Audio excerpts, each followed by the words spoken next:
The final week of the 25th Annual Art and Soul Festival in Indianapolis. It's usually at the Arts Garden, but it's online this year. Wish TV teamed up with the Arts Council of Indianapolis, and all month long we've been showing you highlights from the performances of local Black artists and musicians. Today we get to speak with one of the featured artists this year, pianist Christopher Pitts. Before we talk with him, hear him play.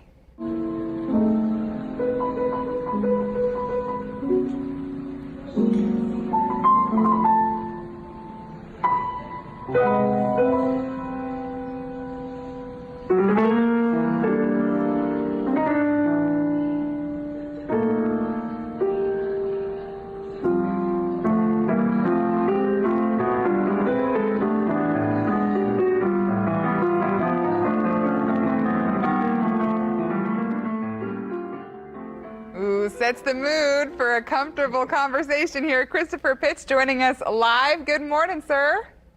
Good morning. How are you doing? We're doing great. We're so glad to have you on this morning. We love that we get to help feature Art and Soul. I know we had you featured already on February 6th for a performance. I want to hear how that went for you.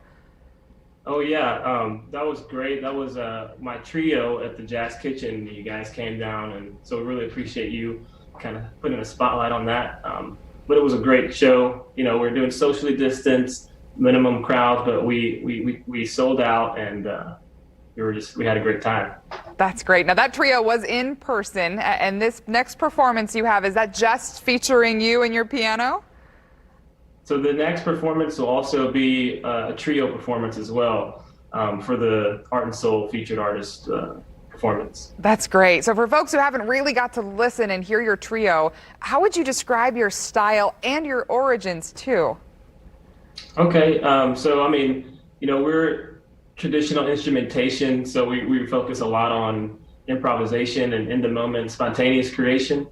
So I would say my goal for the sound is to be exciting and to kind of connect with the audience, you know, when there is an actual one. But in this setting, you know, we do our best. There's some great video footage that was done by Ty. So he really kind of gives you that live experience, but in a fresh way. Well, that's a big task for a performer, to bring energy through a screen. Tell me how you are able to do that through a video performance.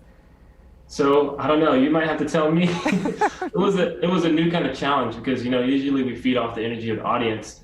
But there were a couple people in the house that kind of gave us that simulation. That was kind of enough for us to kind of find a spark and a groove. And, you know, we've been playing together for a year, so we kind of have some kind of rapport built in. So that's helpful. Do you get feedback, maybe online? I know you have a pretty active Facebook page. Do you hear folks saying, hey, we're able to catch this, and get feedback in that way too?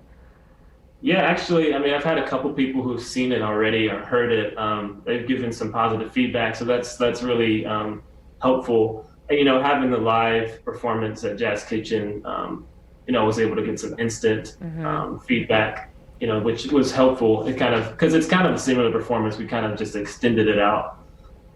Well, from the viewer point of view, right? From somebody who just sits and listens to music, it's so great to know that it's happening live, even if it's not in the room with you. So again, tell me your next performance and how folks can listen in.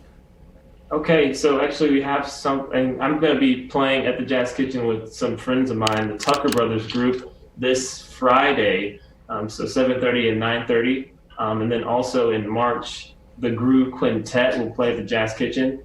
You know, you can find all that stuff on the Instagram at Christopher PI 2010 or Facebook, the Facebook page, Christopher Pitts Piano, where I update links and things like that. Oh, that's perfect. And we'll have that again on wishtv.com too, as well as feature performances from Art and Soul as we wrap up a history-making month of it. Christopher Pitts, thanks for joining us live this morning. Thank you. Thanks for having me. You take care. It's now 9:13.